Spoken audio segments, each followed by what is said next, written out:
தம்பி என்ன பண்ணிட்டு இருக்கிறீங்க? என்ன பண்ணிட்டு இருக்கிறீங்க? வாணி எடுத்து என்ன விசேஷம், என்ன ப்ரொசஸனுக்காக வாணி எடுத்து?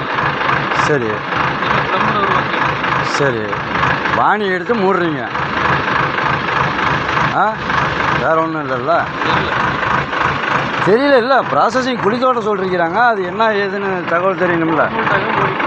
குழி நோண்டிங்க மூடுறீங்க. சரி, குழி யார் தோணுது? குழிக்கு வாணி எடுத்தது யார்? எதுக்காக எடுக்க சொன்னாங்க?